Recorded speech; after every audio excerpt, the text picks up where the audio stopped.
You're watching Camnet News. Thank you so much for choosing us. My name is Sharon Kalimbola. The top stories on our desk this evening: government's failure to pay social cash transfer. Beneficiary forces her to pick fruits for survival. The Patriotic Front accused the United Party for National Development Administration of crippling the Auditor General's office. Vice President justifies transfer of officials to PAVE for investigations. And in international news, opposition leader detained as Senegal tensions rise. In sports news, Arsenal and Man City charged with failing to control players. Are you looking for a prime land where to build your dream house? There is a beautiful corner plot, 50 by 47 meters in State Road area. For viewing and purchasing of the same, call SGK Property Company on 0966 610755 or 0762 166018.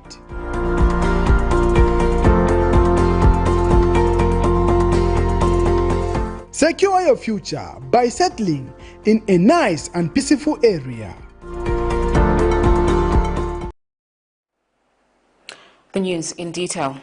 Fire has swept through a shop in Kasumbalesa border in Chilewombe district, bringing to ashes assorted goods worth 4 million kwacha. The affected shop owner, Hugo's, suspects an electric fault to be the cause of the fire. He has lamented his loss and says he cannot comprehend what exactly happened. Meanwhile, Chilewombe Mayor Lucky Sichone has sympathized with Mr. Hugo's for his loss of property. Let's look at this. A shop owner at Kasumbalesa border in Chilewombe district cannot comprehend what exactly happened in the blink of an eye. Mr. Hugo's shop has turned to ashes after a massive fire broke out. A short circuit appears to be the cause of the fire, but nothing concrete can be said so far. The locals who noticed smoke and flames rising from the shop called the police and the fire brigade. By the time the authorities reached the scene, all associated goods had been burnt to ashes in the fire. According to the affected shop owner, he says the time his shop caught fire, he lost his child as well, therefore cannot properly state the amount of loss of the property, but can only give an estimate of over 400,000 kwacha. I'm the town clerk for Chilewombe.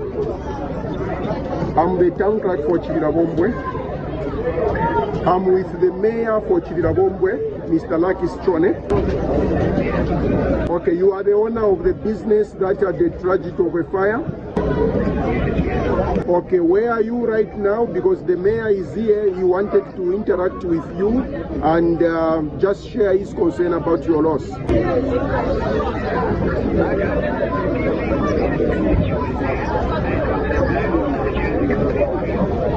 Okay, you met the DC?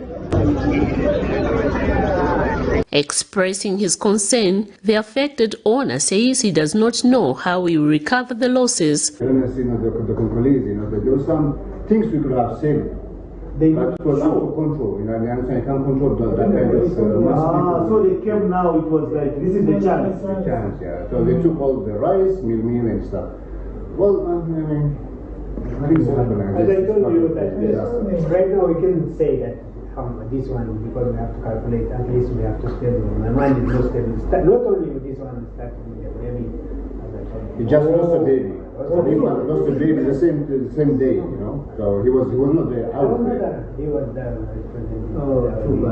When we came, we just on a group. People were started coming visiting us because of that one.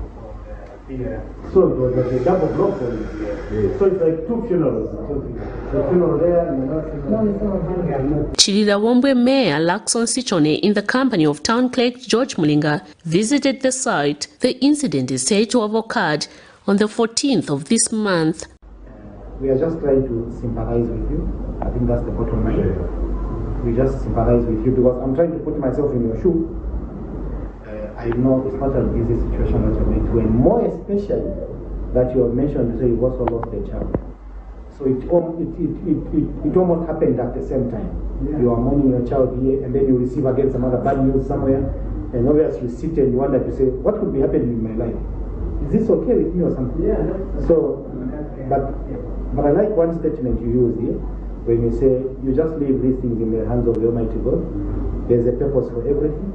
All things happen together for good to God.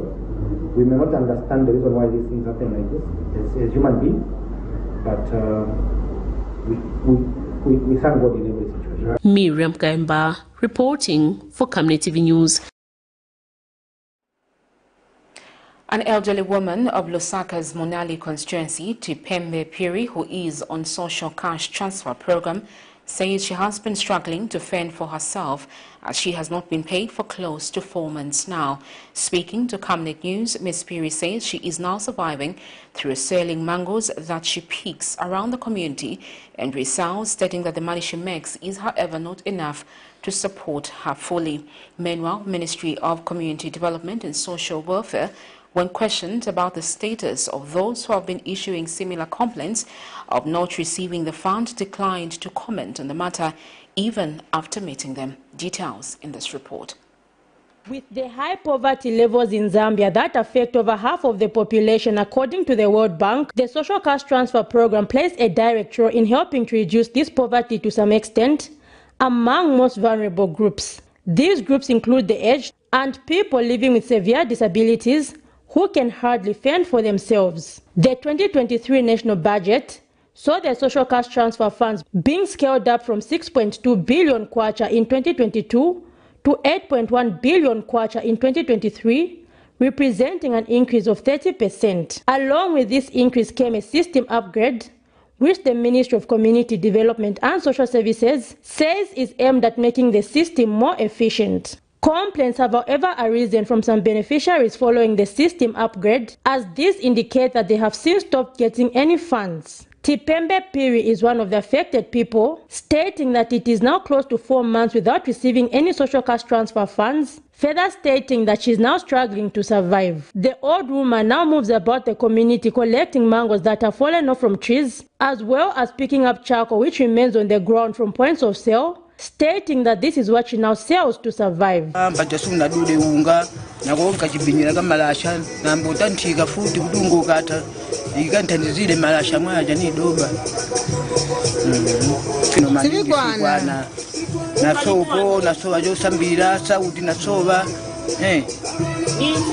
neighbor Nelia Tembo has also expressed concern, stating that the old woman has no one to help her, as she is the caregiver of about 3 of her grandchildren who were left orphaned.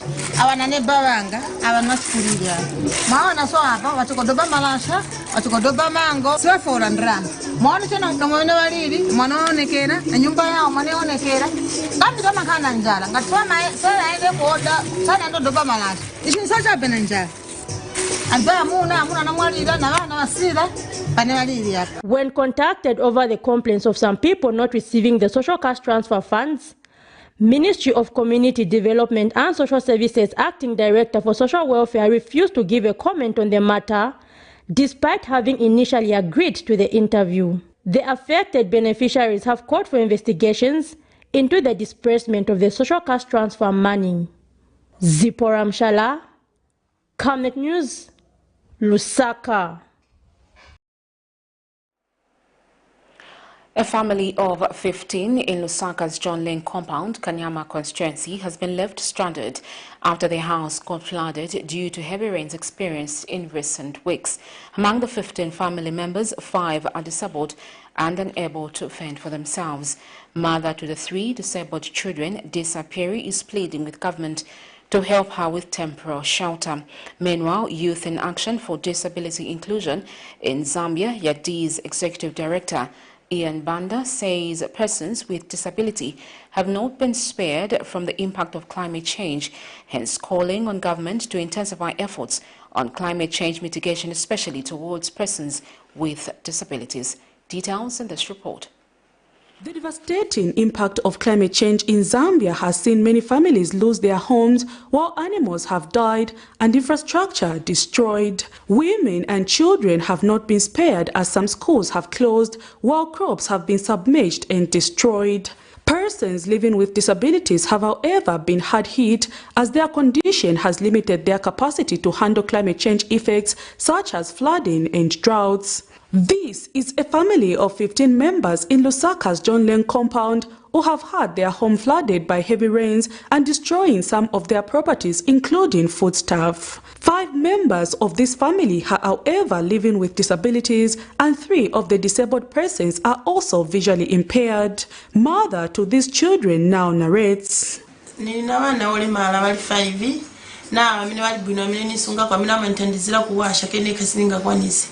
Pamozi wali 15 na nyumba futi tilipira ni arrange so hapa siniziwa kapena dizashita bwanje ke yazula amazi kulibena kuenda so pana lero sinagone no gola mpaka na mailo yose.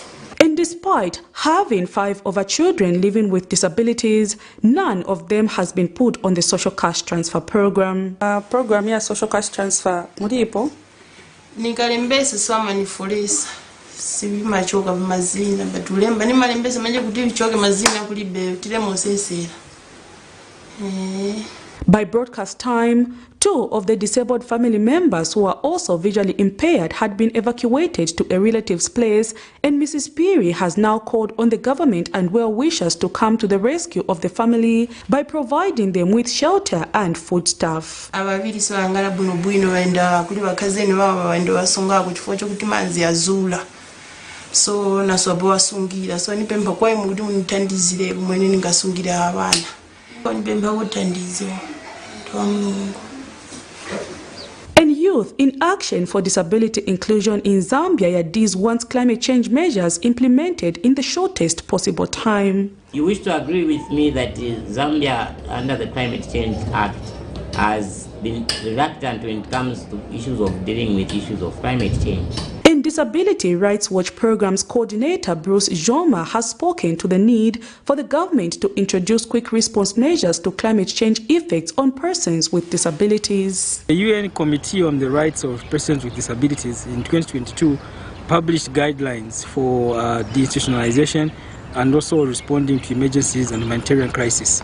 We think the Zambian government must urgently adopt those guidelines so that they can be able to domesticate measures to ensure that we have a way of responding as a country to these climate change impacts on the lives and families of persons with disabilities. Prudence Chota. Some residents of Lumezi constituency in Eastern Province have been cut off from facilities like schools and hospitals following the collapse of nearly 10 bridges in the area, while others are at the verge of collapse due to heavy rains. Speaking to Camnet News, the affected people state that efforts by the residents to put up temporary crossing points have been unsuccessful thus far. Meanwhile, Lumezi Town Council Public Relations Officer Irvin Moyombwa says the local authority will try to make affected points crossable until the rain season ends, after which permanent works will be done. Details in this report.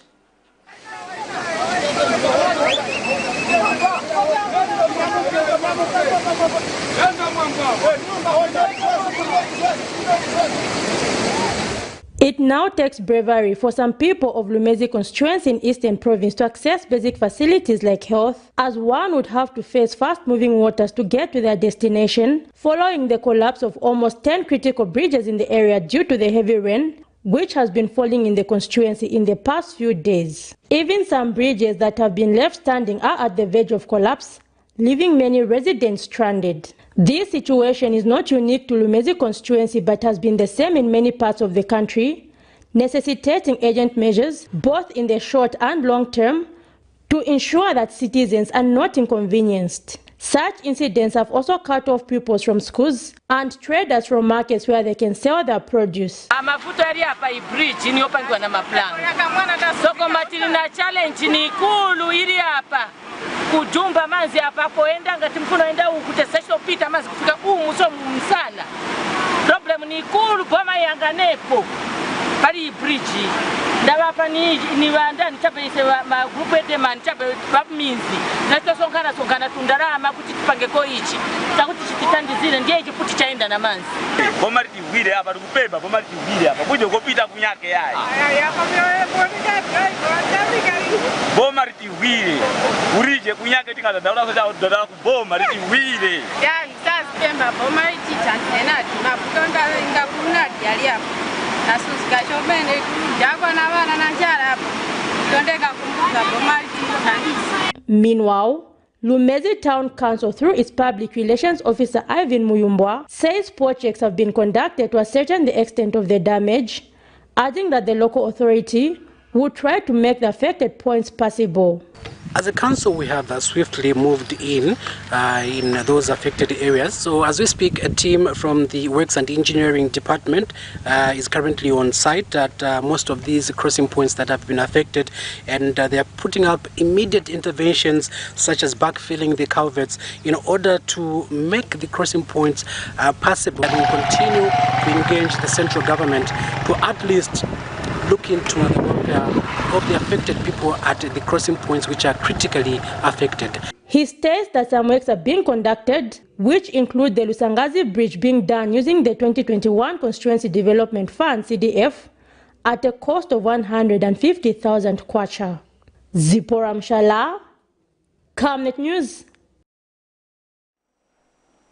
An immigration officer has told the Lusaka Magistrate Court that there was no record in their system showing that former President Edgar Lungu's political advisor, Kaiza Zulu, had returned to the country.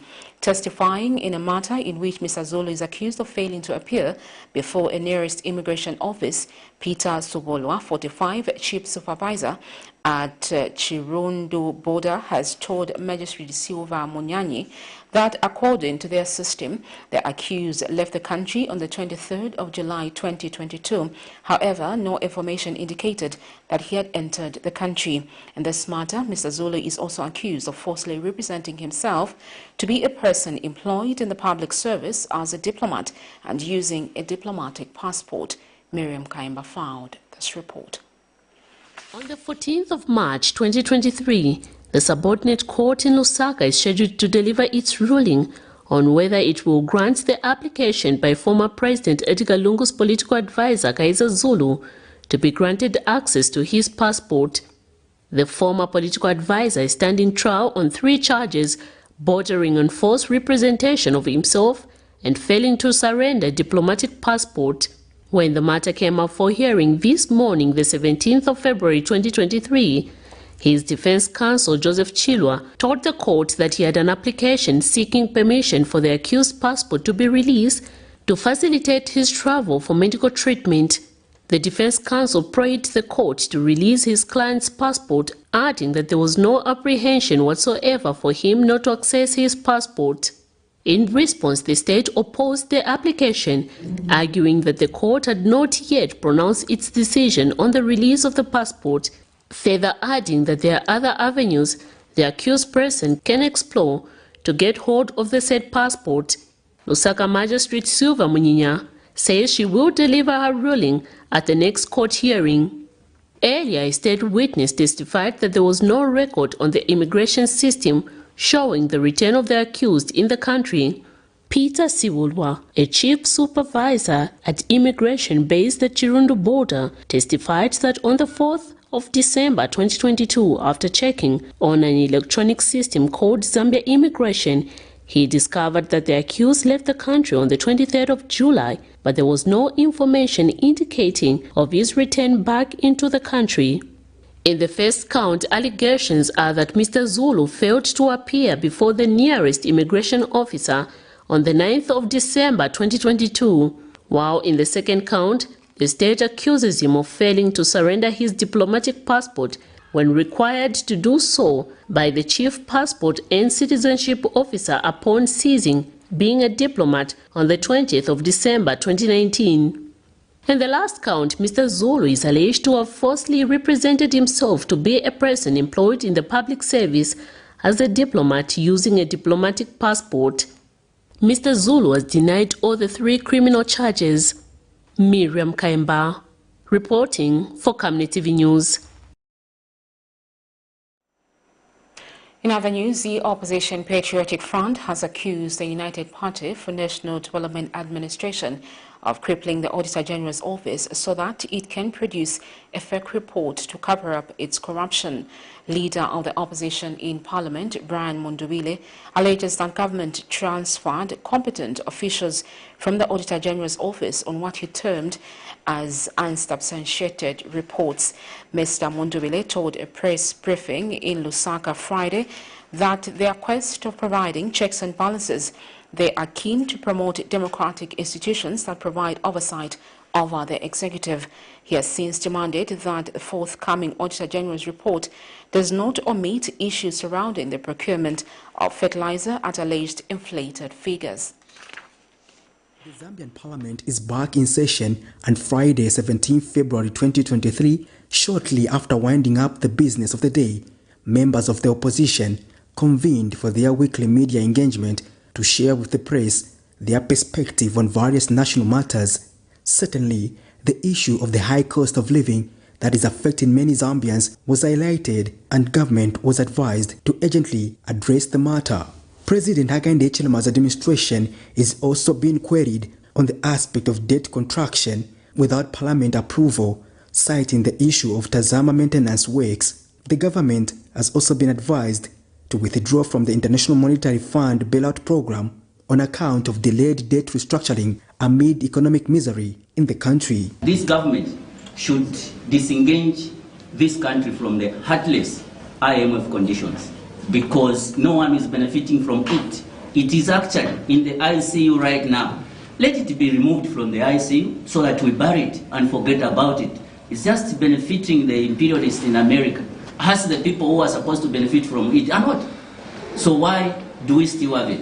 If it cannot give us the debt relief, let it be cancelled immediately. This is the more reason why the PAVE government could not implement such a deal. Meanwhile, Leader of the opposition in Parliament, Brian Mundubile, alleges that there has been systematic weakening of the office of the Auditor General. Our friends have entered a panic mode because now, when they called the PAVE administration all sorts of names, time has come for the country to see and take an audit of the stewardship, with which Zambians deposited in them in managing affairs of this country. What is happening now, our functions here, the duty of Parliament will be rendered academic, because the UPND government would have dictated to the Auditor General what not to put in the audit report, or come up with a report, a fictitious report that appears to be a very clean report, so that they continue coming on the floor of the House boasting that they're running a clean government. And Mr. Mundubile, who is also PF presidential hopeful, laid demands on the table. Some of the items that we want to see in your report, Auditor General. The issue of the cancellation of hunting licenses, we would like to see that in the audit report. We want to see the procurement of fertilizers, the overpriced contract of fertilizers, a contract which should have gone for 35 million, that went for 50 million. We want to see that in the auditor's report. We want to see the procurement and cancellation of a $100 million contract under Ministry of Health. So we have minimum expectations. There are certain things that we want to see in the Auditor General's report. Patrick Soko, Camnet News in Lusaka.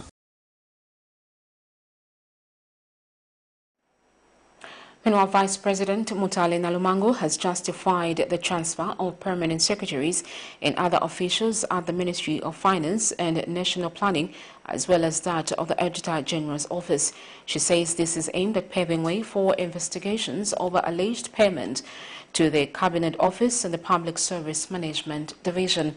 Speaking on the floor of Parliament during the Vice President's question and answer session Friday, Mrs. Nalumango says service delivery will not be disrupted as a result of such a decision. Meanwhile, Mrs. Nalumango has denied accusations that the government is micromanaging the country through the action taken on the affected senior public service workers, adding that everything is being done within the law. It was another day for parliamentarians to ask the Vice President questions after 2 months of Parliament being closed. Leader of the opposition in Parliament, Brian Mondowile, opened the question and answer session by asking the Vice President how they intend to build trust in the Zambian people and the international community in terms of mismanagement of resources, considering that some senior members of staff from the Auditor General's office have been transferred. In a response, the Vice President defended government's decision. Transferring people is actually one of the things that should make the Zambian people confident that the government is doing the right thing. Colleagues, you can't just sit if there is anything that you feel is suspicious. Neither can you go out in the name of transparency to start making allegations become real. At this level, when people are moved, there could be allegations. And Lunte, Member of Parliament Mutotwe Kafwaya, raised a similar concern and has called it illegal for government to transfer individuals who are under investigations, and wondered why there is so much affinity to abrogate the law by the UPND government. I'm not privy to that illegality, because I think that the documents that we have, the audit itself was completely within the laws. We debated the issues here. We debated in this House. But if you say there are laws that hinder government from transferring people, they have to do it in a special way, I may not respond to that. But the issue generally is that there is no person working in an institution of government who can say you cannot move to another institution.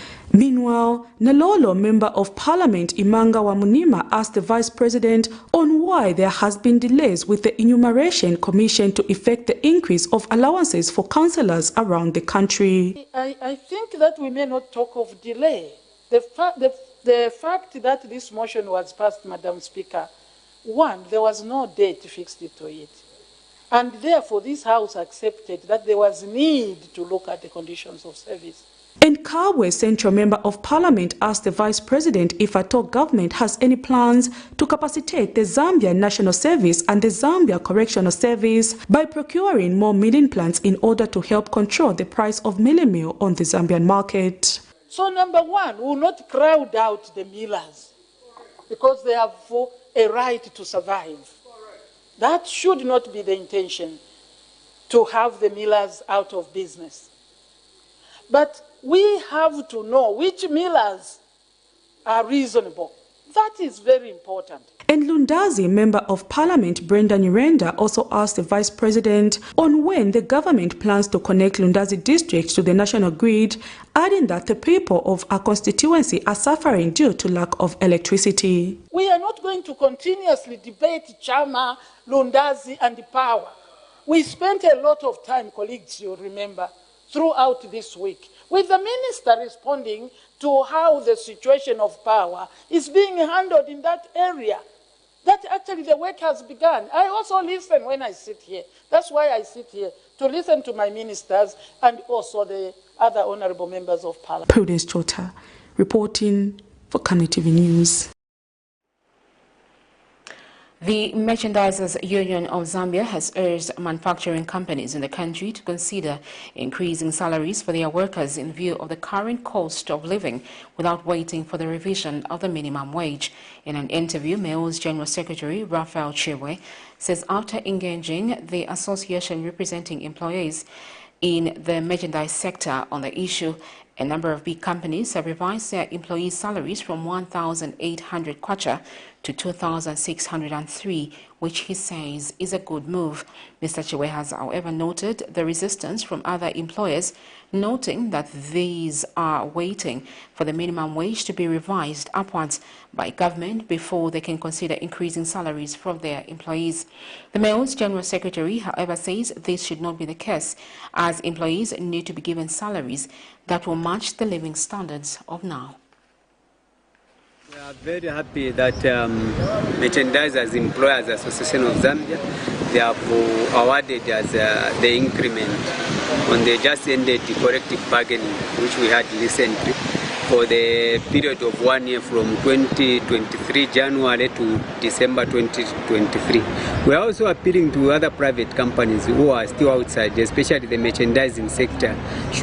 They should come together with the Merchandisers and Employers Associations so that they can come and work together. Also, my appeal to the private companies, those who are just waiting for the minimum wage to be announced, please try by all means to improve the living standards of these workers who are making sure that there is production in your companies, and like waiting for the minimum wage. It's very difficult nowadays. Look at the economy the way it is. At least if every year you are increasing, you are putting something on top of that. Workers, they will appreciate. If you look at the coming of this minimum wage, you find that it will be huge for you, because where you are too low, and the minimum wage is coming somewhere like for the shelf packers, it's coming somewhere like 2.7, and you are paying your workers 1.5 with the previous minimum wage. Please try by all means to improve on that one. You're watching Camnet News. We take our first set of commercials. When we return, we have more interesting stories. Stay with us. You know I can take her a bit. Yes, my dear. I was thinking of getting you a Bugatti on your birthday. Really? I'm quiet. My name is Yana.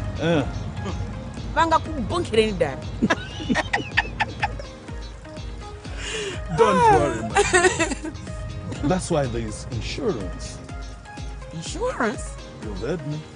Not just any kind of insurance, but Savenda General Insurance, a company that offers superior customer service, highly professional and dedicated staff. We are not just any insurance company, but an insurance company that actually pays our claims. We cover, among others, fire, marine, aviation, engineering, agriculture, motor vehicle, and miscellaneous insurance. So, live life to the full, knowing that Savenda General Insurance has got you covered. Savenda General Insurance. Insurance excellence. Your skin is the biggest muscle in your body. That's why we make sure that Oracle is #1 when it comes to taking care of your precious skin. Oracle Pure Petroleum Jelly and Glycerin soothes, moisturizes, and keeps your skin perfect. Oracle Pure Petroleum products for that perfect skin. Are you looking for a prime land where to build your dream house? There is a beautiful corner plot, 50 by 47 meters in State Road area. For viewing and purchasing of the same, call SGK Property Company on 0966 610755 or 0762 166018.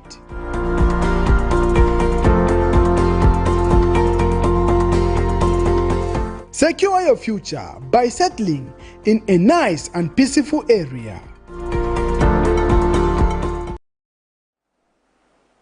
Welcome back. Thank you for staying on.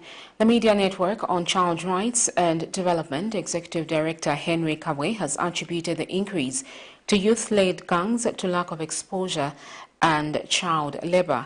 In an exclusive interview with Camnet News, Mr. Kawe has noted with concern that the continued cases of child labor in the country, which have led to children being involved in criminal activities.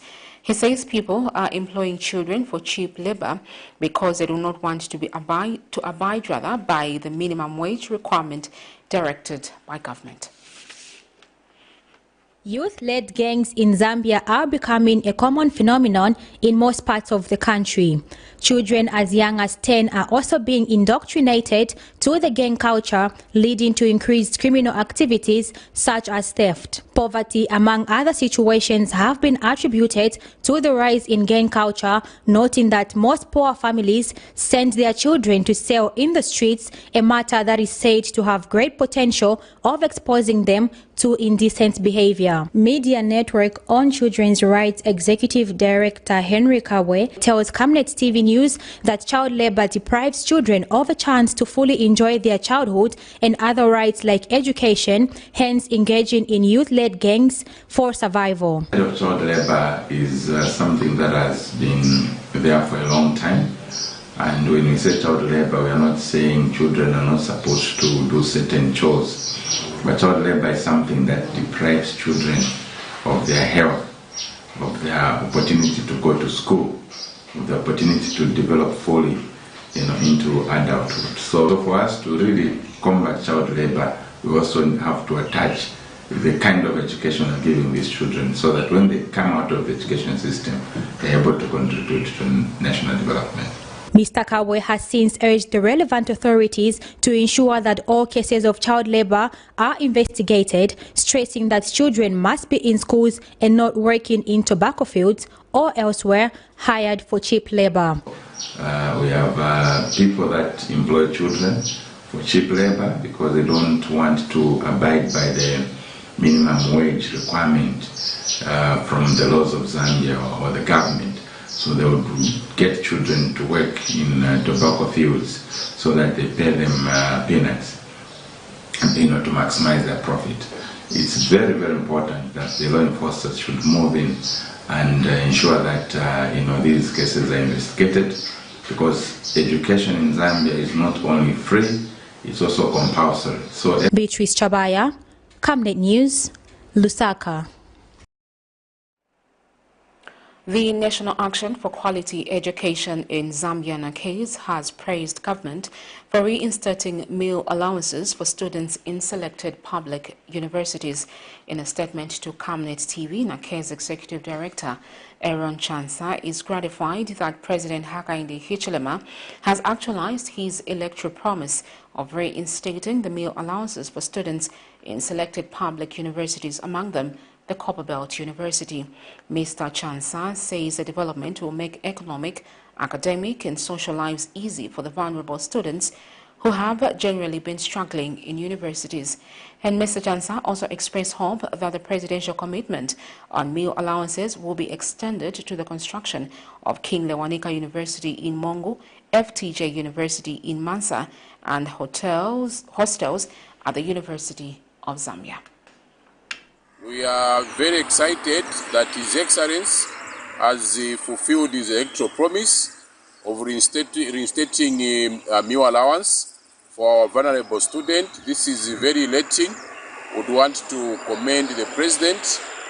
We are also happy that the government is paying a lot of attention in terms of funding universities, and we have seen that there is a lot of stability. No academic disruptions. This is the way it should be. We also want to appeal to His Excellency to extend the same presidential commitment and making sure that the King Lewanika University in Mongo is completed, and also a completion of hostels at Unza. These are very, very important projects, and would want to see that these are done as quickly as possible. Now, floods have continued to wreak havoc on agricultural fields in southern province, posing a threat on production levels that are likely to reduce.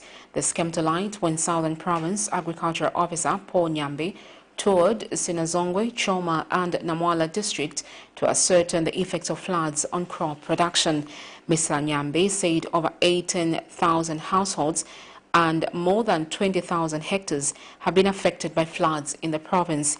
He observed that most affected hectares by crops by floods include maize, cowpeas, sweet potatoes, sunflower, soybeans and groundnuts, among others. And Sinazonge Acting District Agricultural Coordinator Valentine Kilubi said most fields along the seasonal streams have been swept away by the current. Nais has more on this story. Floods have continued wreaking havoc on agricultural field crops in southern province, posing a threat on production levels that are likely to reduce. This came to light when Southern Province Agriculture Officer Paul Nyambe toured Sinazongwe, Choma and Namala districts to ascertain the effects of floods on crop production. Mr. Nyambe said over 18,000 households and 20,000 hectares have been affected by floods in the province. More than 18,000 households have been affected, recording more than 20,000 hectares of crops.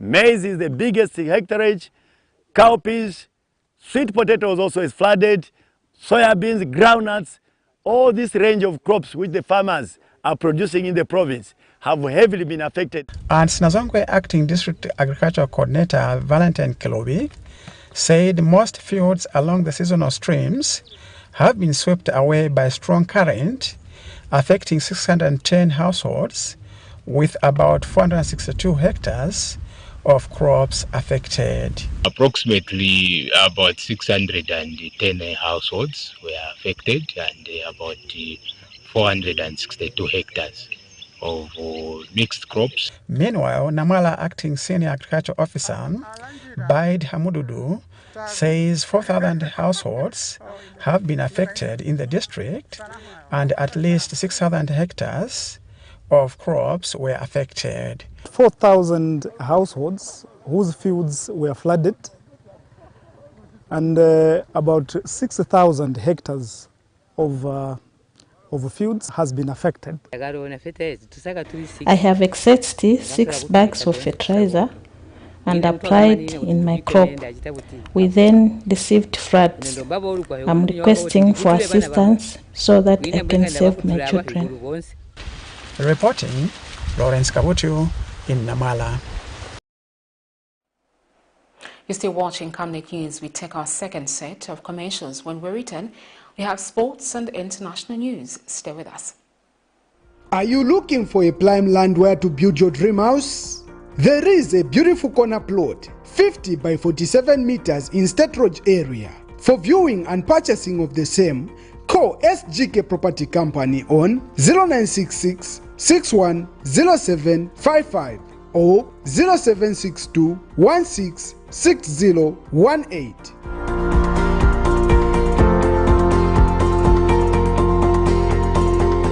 Secure your future by settling in a nice and peaceful area. Welcome back. In international news, Senegalese opposition politician Ousmane Sonko was forcibly removed from his vehicle by security forces Thursday after his supporters were dispersed by tear gas in a new bout of tension ahead of the presidential election due next year.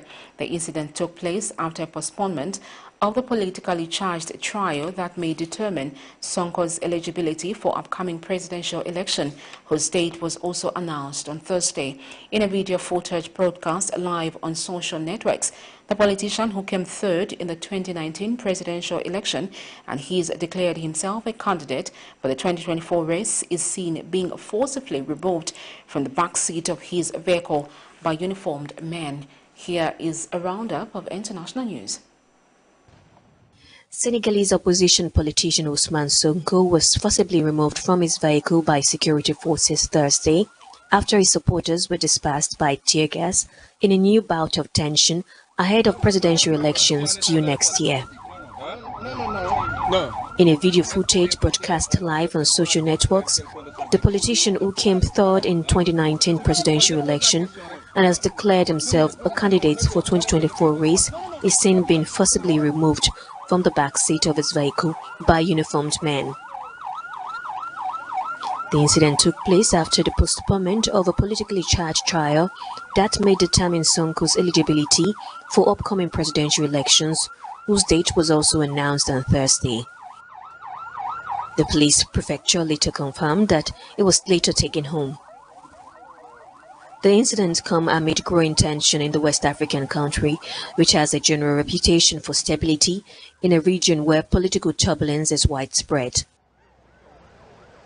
Nigeria's president on Thursday defended a currency swap that sparked protests and cash shortages, but ordered old small denomination 200 naira notes to remain in circulation in a bid to ease scarcities.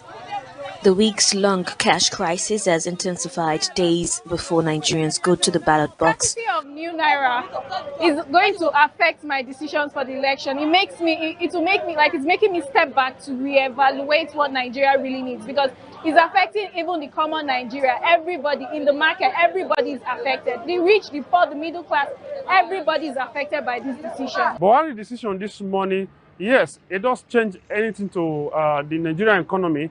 And for him to come out to make that decision, it shows that he is the president of the country. And for that, there's tension. The tension has died down now. And people can have access to the 200 naira, apart from the 1,500 naira. For me, I'm in support of this decision. In a national broadcast early Thursday, Buhari described the naira policy as a positive departure from the past and said it represented a bold legacy step towards free and fair elections by helping to curb vote buying. Let's now look at sports news.